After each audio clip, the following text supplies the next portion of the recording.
Hello friend, जैसा कि हम लोग चैप्टर 1 रिलेशन एंड फंक्शन के बारे में स्टडी कर रहे हैं और इसके जस्ट प्रीवियस वीडियो में हमने आपको एक्सरसाइज 1.3 में कंटेंट क्वेश्चन नंबर 1 to 9 तक के सॉल्यूशन के बारे में बताया। आज के इस वीडियो में हम question number 10 to next question के सॉल्यूशन के बारे में डिस्कशन करने वाले हैं। जरा आप क्वेश्चन नंबर 10 को देखो। क्वेश्चन नंबर 10 में कहता है let f be a function defined from X to Y be an invertible function so that f has unique inverse, है ना। कहता है कि आप मान लो कि एफ एक इन्वर्टिबल फंक्शन है, फंक्शन तो है बट इन्वर्टिबल फंक्शन है जो कि सेट एक्स से वाई में डिफाइंड हुआ है ना। तो कहता है कि आप दिखाओ कि इस इन्वर्टिबल फंक्शन एफ के पास यूनिक इन्वर्स होगा। यूनिक इन्वर्स कहने का मतलब है एक और एक ही इन्वर्स होगा, एक से अधिक इन्वर्स इस इन्वर्टिबल फंक्शन एफ के पास एग्जिस्ट नहीं करेगा। समझ रहे हो ना। तो हम लोग कैसे दिखाएंगे, जरा देखो। ये फंक्शन एफ जो है वो एक्स से वाई में डिफाइंड हुआ है ना। और ये फंक्शन एफ कैसा फंक्शन है, तो सिंपली इन्वर्टिबल फंक्शन है ना। अब एक फंक्शन को हम लोग इन्वर्टिबल फंक्शन कब कहते हैं, जब दिया हुआ फंक्शन 1 हो और ऑन टू हो। समझ रहे हो। कहने का मतलब है अगर दिया हुआ फंक्शन इंजेक्टिव हो और सरजेक्टिव हो, 1 हो और ऑन टू हो, समझ रहे हो। 1 ऑन टू दैट मीन्स बैजेक्टिव। अगर कोई फंक्शन बैजेक्टिव होता है तो उसी तरह के फंक्शन को हम लोग इन्वर्टिबल फंक्शन बोलते हैं, है ना। दैट मीन्स उसका इन्वर्स एग्जिस्ट करता है। समझ रहे हो। तो ये एफ जो है वो इन्वर्टिबल है, कहने का मतलब है ये बैजेक्टिव है, 1 भी है और ऑन टू भी है। तो हम लोग इसी कॉन्सेप्ट को लेकर के प्रूव करेंगे कि फंक्शन एफ के पास यूनिक इन्वर्स होगा। समझ रहे हो। दैट मीन्स एक और एक ही इन्वर्स फंक्शन होगा, एक से अधिक इन्वर्स फंक्शन इसके पास एग्जिस्ट नहीं करेगा। समझ रहे हो ना। तो इस चीज को प्रूव करने के लिए हम क्या करेंगे ना, मान लेंगे कि फंक्शन एफ के पास यूनिक इन्वर्स नहीं है। समझ रहे हो। दैट मीन्स जस्ट इसका कंट्राडिक्शन जो प्रूव करना है उसका जस्ट हम लोग कंट्राडिक्ट ले लेंगे। यहाँ पे प्रूव करना है कि इसके पास यूनिक इन्वर्स होगा, लेकिन हम मान के चलेंगे, ठीक है, कि एफ के पास यूनिक इन्वर्स नहीं होगा, मतलब कि एक से अधिक होगा। तो मान लेंगे कि जी और एच फंक्शन एफ का दो अलग अलग क्या है, तो इन्वर्स है। समझ रहे हो, इन्वर्स है। और हम लोग बाद में दिखा देंगे कि ये जी और एच इन्वर्स जो एफ का है वो दोनों इक्वल है। दैट मीन्स फंक्शन जी, ठीक है, इज इक्वल टू एच। समझ रहे हो। और जब जी और एच दोनों इक्वल हो जाएगा, बात यही आएगा ना कि जो जी होगा वो एच होगा और जो एच होगा वो जी होगा। कहने का मतलब है जी और एच जो हम लोग दो अलग अलग इसका इन्वर्स फंक्शन मान के चले थे वो सेम ही आ गया। समझ रहे हो, मतलब कि एक और एक ही होगा, है ना। तो इस चीज को हम लोग प्रूव करने वाले हैं। तो इसके लिए आप मान लो कि f जो है वो एक फंक्शन है जो कि x से y में डिफाइंड हुआ है। एक्चुअली में ये चीज यहाँ पे दिया हुआ है ना, लेट में करके ही। अब जरा देखो, बी अ बैजेक्शन, बी अ बैजेक्शन, और ये बैजेक्शन होगा, कहने का मतलब है कि 1 होगा और ऑन टू होगा। That is f will be 1 as well as onto, है ना। और ऐसा इसलिए क्योंकि ये इन्वर्टिबल है, ये दिया हुआ है, ठीक है। Since F is an invertible, चूंकि एफ जो है वो इन्वर्टिबल है, ठीक है, मतलब कि इसका इन्वर्स फंक्शन एग्जिस्ट करेगा। अब जरा देखो, हम लोग मान लेंगे अगर पॉसिबल हो तो कि f का यूनिक इन्वर्स नहीं है, मतलब कि एक से अधिक यूनिक इन्वर्स है। हम लोग दो यहाँ पे मान लेंगे, g और h, ठीक है। जरा देखो, इफ पॉसिबल, अगर संभव हो, आप मान लो let g be a mapping और function defined from y to x and H be the another mapping or function defined from y to this is x be to inverse of function f। समझ रहे हो? जब देखो function f जो है वो x से y में डिफाइंड हुआ है। अब हम मान रहे हैं कि फंक्शन g और h जो है वो फंक्शन f का इनवर्स है। इसका कहने का मतलब क्या है? g और h जो होगा वो y से x में डिफाइंड होगा। समझ रहे हो ना? अगर फंक्शन f x से y में डिफाइंड हुआ हो तो इसका जो इनवर्स होगा वो y से x में डिफाइंड होगा। और हम लोग मान लिए कि दो इसका इनवर्स है ना, तो g और h y से x में डिफाइंड होगा, है ना। इसीलिए हमने यहाँ पे g और h को y से x में डिफाइंड किया है ना, और मान लिया कि f का ये दोनों इनवर्स है ना। अब हम लोग प्रूव कर देंगे कि ये g और h दोनों इक्वल फंक्शन होगा। अब इक्वल फंक्शन होगा कहने का मतलब है f का एक ही इनवर्स एग्जिस्ट करेगा, यूनिक इनवर्स एग्जिस्ट करेगा, है ना। यहाँ पे जरा देखो,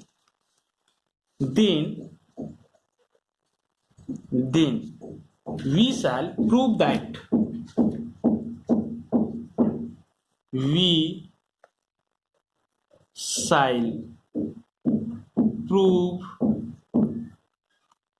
that this is g of y is equal to h of y for all y belongs to what? तो this is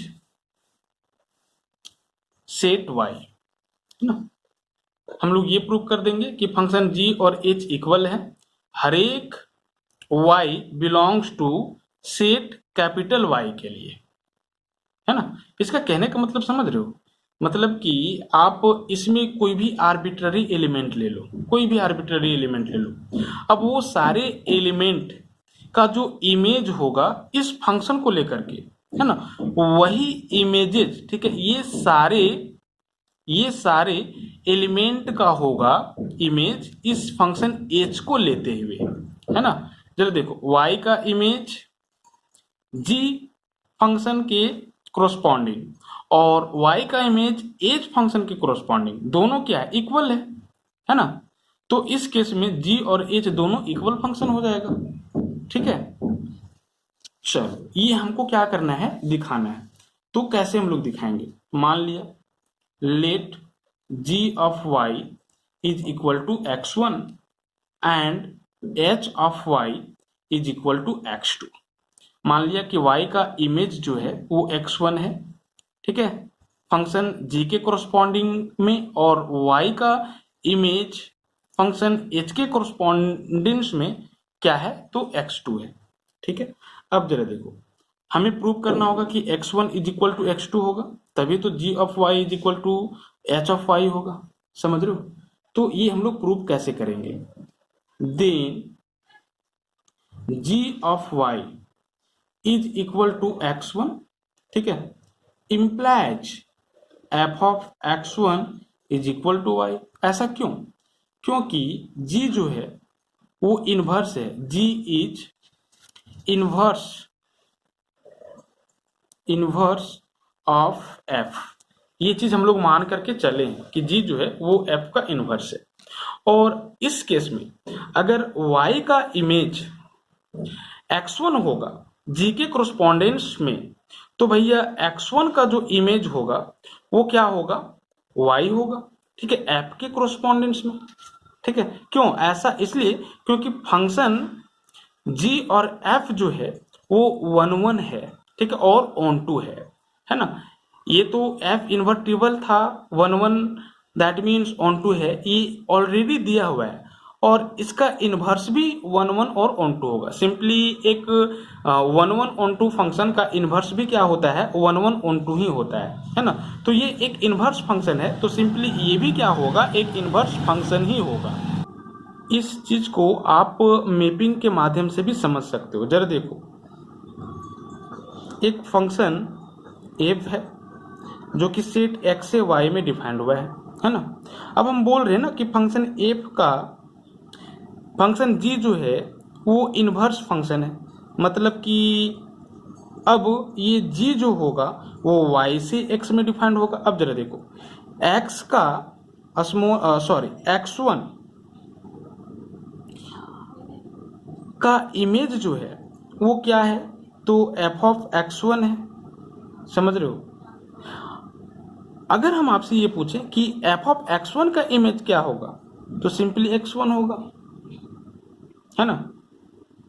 इसी तरह का चीज यहाँ पे आया है, जरा देखो g के कोरोस्पोंडेंस y का इमेज x1 है, मतलब कि यहाँ पे आप y ले लो, ठीक है। तो y का इमेज g के कोरोस्पोंडेंस क्या होगा, g ऑफ y होगा ना, और इसी को हम क्या बोल दे रहे हैं, x1 बोल रहे हैं, ठीक है।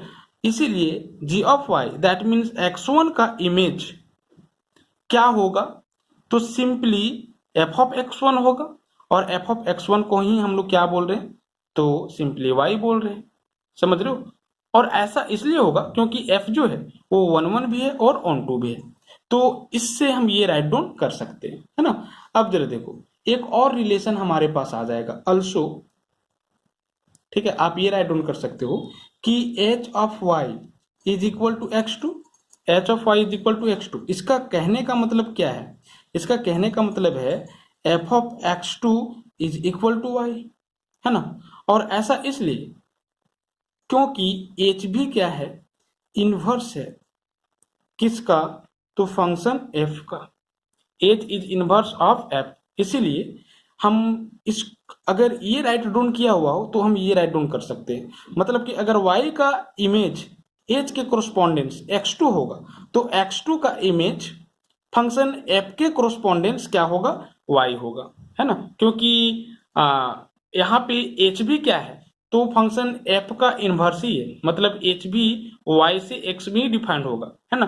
तो इसका इमेज ये और इसका इमेज ये, समझ रहे हो। आप इसको समझ सकते हो इस मैपिंग के माध्यम से, है ना। अब जरा देखो इसका कहने का मतलब क्या है, आप इसको 1 मान लो, ठीक, इस रिलेशन को, और इस रिलेशन को ना आप 2 मान लो। तो 1 और 2 से आप देख सकते हो कि RHS दोनों का क्या है, सेम है, तो LHS भी सेम होगा, है ना। फ्रॉम 1 and 2, ठीक है, we will get f of x1 is equal to f of x2, और f of x1 is equal होगा f ऑफ x2 का। इसका कहने का मतलब है x1 इक्वल होगा x2 का, और ऐसा इसलिए क्योंकि फंक्शन f जो है वो इन्वर्टिबल है, मतलब कि 1 1 और ऑन 2 है, मतलब कि 1 1 है सिंपली। तो 1 1 होता है, तो हमने आपको ये बताया है कि अगर दो एलिमेंट का इमेज सेम होगा तो एलिमेंट भी सेम होगा, समझ रहे हो ना। ये 1 1 के केस में, ठीक है, ऐसा होता है f of x1 is equal to f of x2, then x1 is equal to also x2, ठीक है। क्यों, क्योंकि f 1 1 है, ये दिया हुआ है ना, चूंकि f इज 1 1, ठीक है। अब जरा देखो x1 इक्वल है x2 का, है ना। हम यहां से यहां पे राइट डाउन कर रहे हैं, x1 इक्वल है किसका, x2 का, ठीक है, ये प्रूव हमने किया। दैट मीन्स इसका कहने का मतलब है कि g ऑफ y इक्वल होगा किसका, तो h ऑफ y का, है ना। g ऑफ y का भी वैल्यू क्या है, तो x1 है, तो आप ये कह सकते हो कि g ऑफ y का वैल्यू x2 भी होगा, है ना। क्यों, क्योंकि x1 और x2 दोनों इक्वल हो गया, x1 और x2 दोनों इक्वल हो गया, तो g ऑफ y इक्वल होगा h ऑफ y का, समझ रहे हो। यहां से देखो x1 इक्वल हो गया x2 का, मतलब इस रिलेशन में RHS सेम है तो LHS भी सेम होगा, मतलब कि x1 is equal to x2, तो g of y is equal to h of y। और यही तो मुझे दिखाना था कि ये g और h दोनों फंक्शन क्या हो, इक्वल हो, समझ रहे हो ना, ठीक है। और ये दोनों क्या था, g और h, तो f का इनवर्स था, ठीक है। दो इनवर्स लेकर के चलें और दिखा दिए कि दोनों क्या है, तो इक्वल है, मतलब कि एक और एक ही इनवर्स पॉसिबल है ना, मतलब कि f का यूनिक इनवर्स होगा। तो इसके बाद आप लिख सकते हो, ठीक है, implies f will have unique inverse, ठीक है, दैट्स प्रूव। अब जरा आप क्वेश्चन नंबर 12 देखो। क्वेश्चन नंबर 12 में कहता है let f be a function defined from X to Y be an invertible function. मान लो कि एक एफ फंक्शन है जो कि सेट एक्स से वाई में डिफाइंड हुआ है, और कैसा फंक्शन है, तो इन्वर्टिबल फंक्शन है। बात फिर वही आ गया, इन्वर्टिबल है मतलब कि इसका इन्वर्स एग्जिस्ट करेगा, और इसका इन्वर्स एग्जिस्ट करेगा इसका कहने का मतलब है कि ये 1 1 है और ऑन 2 है। ठीक है, मतलब कि बाइजेक्टिव है। अब इस केस में आपको दिखाना है कि inverse of, so that inverse of F inverse is F. ठीक है, अगर ऐसा हो तो आप दिखाओ कि एफ इन्वर्स का जो इन्वर्स होगा, इन्वर्स ऑफ एफ इन्वर्स का जो इन्वर्स होगा वो एफ ही होगा, है ना। दैट इज एफ इन्वर्स का जो इन्वर्स होगा वो एफ ही होगा। मतलब कि एक इन्वर्स फंक्शन का फिर से आप इन्वर्स निकालो। अगर ऐसा करते हो तो आपको रिटर्न में फंक्शन ही मिल जाएगा। जरा देखो, मैपिंग से समझ सकते हो, है ना। मान लेते हैं कि सेट एक्स ये है और सेट वाई ये है ना। सेट एक्स से वाई में एक फंक्शन एफ डिफाइंड हुआ है, ठीक है, जो कि 1 1 है और ऑन 2 है। इस केस में आपको दिखाना है कि एफ का जो इन्वर्स होगा, एफ का इन्वर्स अब क्या होगा, तो y से x में डिफाइंड होगा। अगर एफ x से y में डिफाइंड हुआ है तो इसका इन्वर्स y से x में डिफाइंड होगा, कुछ इस तरह से। और इसी को हम क्या बोलेंगे, तो एफ इन्वर्स बोलेंगे, है ना। एफ का इन्वर्स क्या है, एफ इन्वर्स है। और फिर से अगर एफ इन्वर्स का इन्वर्स लोगे तो एफ इन्वर्स का इन्वर्स लो। जरा देखो, एफ इन्वर्स y से x में डिफाइंड हुआ है, ठीक है, तो इसका इन्वर्स फिर से लोगे तो फिर से वो x से y में डिफाइंड होगा। और फिर से अगर इसका इन्वर्स लेते हो और वो x से y में डिफाइंड होता है तो क्या फंक्शन कहलाएगा, एफ ही कहलाएगा। समझ रहे हो ना, मतलब कि एक इन्वर्स का इन्वर्स क्या होगा, तो सिंपली वो फंक्शन ही होगा, है ना। तो ये मुझे क्या करना है, प्रूव करना है। आप मैपिंग से भी यहाँ क्या किए समझे, है ना। जरा इसका प्रूफ देखो कैसे हम लोग करेंगे। चूंकि f defined from x to y is an invertible, ठीक है, ये इन्वर्टिबल है, इम्प्लाइज if इज बाइजेक्टिव, मतलब 1 1 भी होगा और ऑन 2 होगा क्योंकि इन्वर्टिबल है ना, या बाइजेक्शन फंक्शन होगा। ठीक है, अब जरा देखो, एक फंक्शन, अगर एक दिया हुआ फंक्शन क्या हो, बाइजेक्शन हो, तो उसका इन्वर्स भी क्या होगा, बाइजेक्शन होगा। ये एक्चुअली में, ठीक है, थ्योरी है, इसका भी प्रूफ है, आप प्रूफ देख सकते हो, है ना। सिंपली एफ अगर बाइजेक्शन फंक्शन है तो इसका इन्वर्स भी जो होगा वो बाइजेक्शन होगा। एक बाइजेक्शन फंक्शन का इन्वर्स क्या होता है, बाइजेक्शन ही होता है। ठीक है, तो हम यहाँ पे ये बोल सकते हैं कि अगर एफ बाइजेक्शन है तो एफ इन्वर्स भी क्या होगा, बाइजेक्शन होगा। F inverse will be also bijective और बाइजेक्शन, है ना। ठीक है, अब जरा देखो, ये एफ एक्स से वाई में डिफाइंड हुआ है और ये एफ इनवर्स जो होगा वो वाई से एक्स में डिफाइंड होगा, है ना। और ये क्या होगा, तो सिंपली बाइजेक्टिव होगा, मतलब कि बाइजेक्शन होगा। ठीक है, इम्प्लाइज आप ये बोल दो कि ये क्या है, तो बाइजेक्शन है। ठीक है, दैट मीन्स बाइजेक्टिव फंक्शन है। अब जरा देखो, ठीक है, अब हम लोग क्या करते हैं, मान लेते हैं let x be an arbitrary element of ये। ठीक है, मान लिया कि x जो है वो कोई भी आर्बिट्ररी एलिमेंट है, ठीक है, किसका, तो इस सेट x का, ये नहीं, ठीक है, x का, समझ रहे हो। तो इस केस में such that f x is equal to y, x जो है वो सेट एक्स का कोई आर्बिट्ररी एलिमेंट है, तो इस केस में f x is equal to क्या होगा, वाई होगा। ठीक है, हम लोग क्या कर लेते हैं, मान लेते हैं। ठीक है, देन और अगर ऐसा होगा तो हम लोग ये बोल सकते हैं कि f inverse y is equal to क्या होगा, एक्स होगा। एफ को इधर ले आते हैं तो इनवर्स में आ जाएगा, और एफ इनवर्स ठीक है वाई इज इक्वल टू क्या हो जाएगा, एक्स हो जाएगा। और ऐसा इसलिए होगा क्योंकि एफ इज 1 1, ठीक है, एफ क्या है, 1 1 है, इसीलिए हम लोग इसको इस फॉर्म में लिख सकते हैं। और साथ ही साथ एफ इनवर्स जो है वो इनवर्स है किसका, तो एफ का, है ना। तो इसके बाद आप ये स्टेप राइट डाउन कर सकते हो। अब जरा देखो, f inverse y is equal to क्या, एक्स, क्योंकि f x is equal to क्या था, वाई था, है ना। अगर इसके बाद हम ये राइट डाउन करें, एफ इनवर्स का inverse is equal to y, तो क्या ये गलत होगा, ठीक है। एफ इनवर्स का इनवर्स ठीक है इज इक्वल टू व्हाट, तो दिस इज वाई, तो ये सही है एक्चुअली में। क्यों, ठीक है, फिर से मैपिंग से समझो जरा देखो। मैपिंग में क्या है, एक सेट एक्स है और दूसरा सेट वाई है, ठीक है। एक्स से वाई में एक फंक्शन एफ डिफाइंड हुआ है, ठीक है। इसका इनवर्स क्या होगा, तो एफ इनवर्स होगा जो कि वाई से एक्स में डिफाइंड होगा, है ना।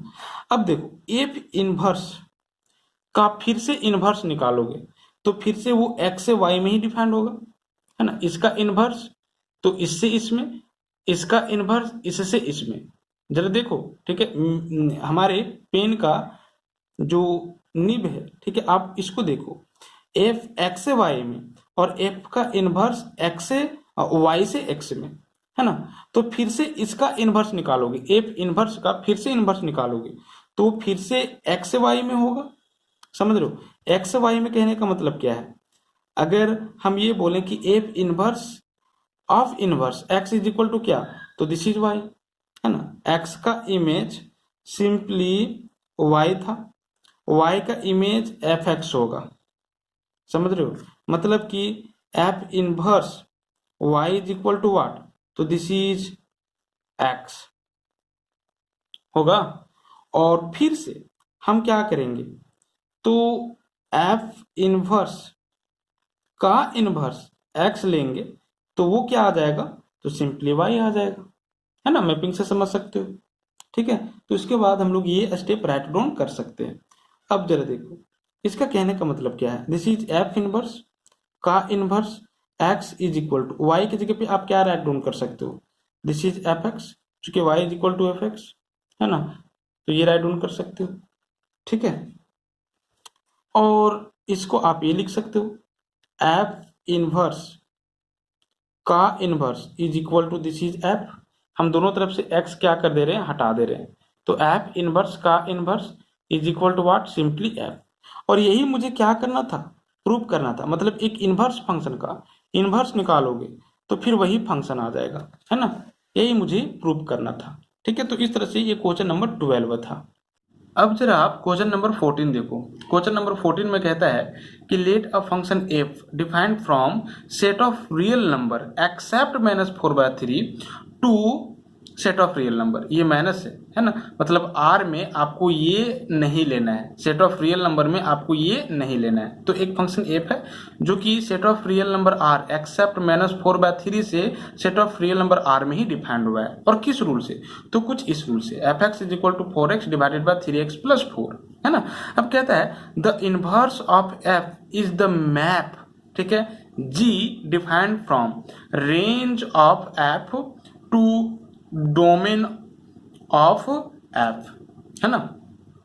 तो एफ का दैट मीन्स इस फंक्शन एफ का जो इनवर्स होगा वो क्या होगा, तो जी होगा, है ना। फंक्शन जी होगा, किसका इनवर्स, तो फंक्शन एफ का इनवर्स। और इसका जो इनवर्स होगा वो डिफाइंड होगा, ठीक है, एफ के रेंज से, ठीक है, एफ के डोमेन में। और ये तो ऑब्वियस है ना, ठीक है। अगर कोई फंक्शन एफ है जो कि आर से आर में डिफाइंड हुआ है या सिंपली, ठीक है, इससे इसमें डिफाइंड हुआ है, तो इसका जो इनवर्स होगा वो इससे इसमें डिफाइंड होगा। मतलब इसका जो रेंज होगा उससे, ठीक है, इसके डोमेन में क्या होगा, डिफाइंड होगा इसका इनवर्स। तो वही तो बात यहाँ पे बोला है ना। तो गिवन बाय किससे दिया जाएगा, ऑप्शन यहाँ पे दिया हुआ है, ठीक है। हम ऑप्शन यहाँ पे राइट डाउन नहीं कर रहे हैं, डायरेक्ट हम सॉल्व ही कर दे रहे हैं। मतलब कि सिंपली आपको क्या करना है, तो इस फंक्शन का इनवर्स फंक्शन निकालना है, और इस फंक्शन का इनवर्स फंक्शन जो होगा ना वो जी होगा। समझ रहे हो, क्या होगा, जी होगा। तो सिंपली आप इसका इनवर्स निकालो जिस रूल से हमने आपको बताया है, और जो आएगा उसको आप क्या कर लो, जी कंसीडर कर लो, है ना। तो इसका इनवर्स कैसे निकालोगे, इसके लिए फर्स्ट स्टेप है, आप y is equal to f x put कर लो, है ना। अब जरा देखो y का वैल्यू क्या है, ठीक है, एफ एक्स है, और एफ एक्स का वैल्यू क्या है, ये पूरा है 4x divided by 3x plus 4, ठीक है। तो नेक्स्ट क्या आ जाएगा, नेक्स्ट स्टेप में आप क्या करते हो, अभी y का वैल्यू x के फॉर्म में है, अब x का वैल्यू y के फॉर्म में लाओगे तो यहाँ पे क्रॉस मल्टीप्लीकेशन कर दो, तो 3xy plus 4y is equal to क्या हो जाएगा 4x। मुझे x को सेपरेट करना है, तो x का टर्म इधर ले आते हैं और इसके साथ कॉमन ले लेते हैं, तो x कॉमन, तो यहाँ से 3y माइनस क्या हो जाएगा 4 इज इक्वल टू, ठीक है, इसको आप RHS में ले आओ तो माइनस 4y होगा, ठीक है। नेक्स्ट यहाँ पे क्या आ जाएगा, x is equal to minus 4y divided by 3y minus 4, minus को आप, ठीक है, डिनोमिनेटर में ले आओ और मल्टीप्लाई कर दो दोनों टर्म में, तो 4y divided by 4 minus 3y, ठीक है, ये क्या आ गया, x आ गया। अब x को ही क्या करते हो, रिप्लेस कर देते हो किससे, f इनवर्स y से, तो हम रिप्लेस कर देते हैं, तो f inverse y is equal to क्या हो जाएगा 4y divided by 4 minus 3y, समझ रहे हो ना, ठीक है कि नहीं। और इसी को आप क्या बोलते हैं, तो इनवर्स फंक्शन बोलते हो, किसका, तो फंक्शन एफ एक्स का, है ना। तो इसको अब क्या कर लेना है, आपको जी लेना है, क्योंकि ठीक है क्वेश्चन में दिया हुआ है कि एफ का जो इनवर्स होगा ना वो जी होगा, तो सिंपली एफ इनवर्स वाई को ही आप जी बोलोगे, तो G is equal to 4y divided by 4 minus 3y will be answer, ठीक है, 4y divided by 4 minus 3y। तो ये जो ऑप्शन है वो आपको बी में मिलेगा, समझ रहे हो, तो इसका जो आंसर होगा वो बी होगा, 4y divided by 4 minus 3y, ठीक है। तो इस तरह से इस वीडियो में हमने आपका डॉट को क्लियर किया, है ना। नेक्स्ट वीडियो में बाइनरी ऑपरेशन और बाइनरी ऑपरेशन के ऊपर बेस्ड, ठीक है, एक्सरसाइज 1.4 में कंटेन हर एक क्वेश्चन के सॉल्यूशन के बारे में डिस्कशन करेंगे। Thank you.